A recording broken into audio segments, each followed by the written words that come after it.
the circumcision has gone through an evolution, and overlaid on the biblical injunction to circumcise has been the perennial trauma of Jewish existence, and so much of the aggression against Jews has begun with a critique of circumcision, so that the oppressor, picked the century, but the oppressor has said, basically, no circumcision, and used it as an excuse to say, see how primitive these people are, see how primitive their spirituality is, and a few steps later, you don't have the right to exist.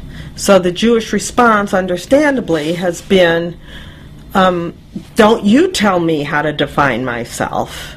We will define ourselves according to what our holy scriptures tell us, and you have no right whatsoever to make a comment in this area, especially because you don't even want us on the face of the earth. So the response, the knee-jerk response of Jews to the critique of circumcision has been, and I think it's pretty understandable, who are you to tell us about what's primitive when you guys have been slaughtering us for millennia? So there is a way in which circumcision has been laminated to our identity through countless generations of trauma, and I think had this survival issue not been so paramount for the Jewish people, we would be able to have a conversation about this. But because it is so enmeshed, not only with sexual trauma, it's really our identity trauma, that it's very, very difficult for us to even come close to having a discussion about this.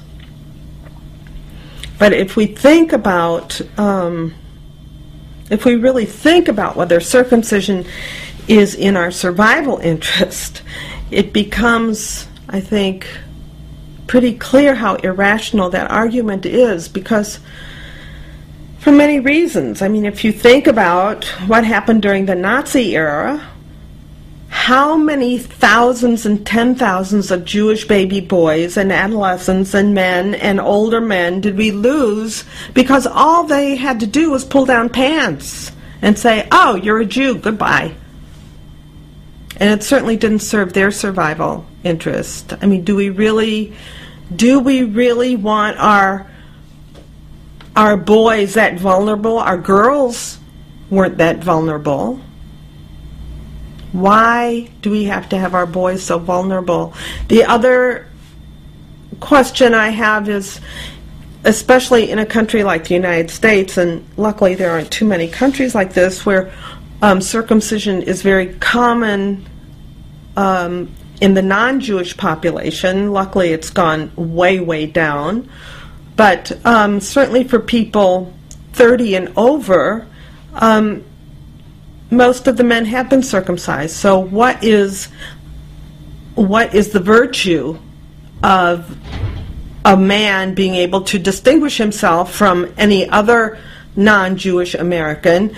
And how many hundreds of thousands of Jewish men do we have walking around in America who've been circumcised, who are totally Judaically ignorant, who are unaffiliated, who could care less about Judaism and know nothing?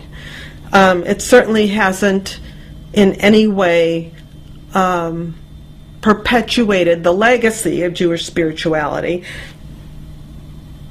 And in Israel, a Jewish penis doesn't look any different from a Muslim penis. And it is not, again, the question is, how are we transmitting our legacy, and how do we keep our continuity? And cutting a child's genitals doesn't do it. And we're still left with the issue of how do we perpetuate and keep what is sacred and eternal about Judaism, even if we do cut our children's genitals. But we need to state it that way. It's not simply a bris. It's not simply circumcision. We are genital cutting people. And that's pretty hard to swallow, but that's what we're doing.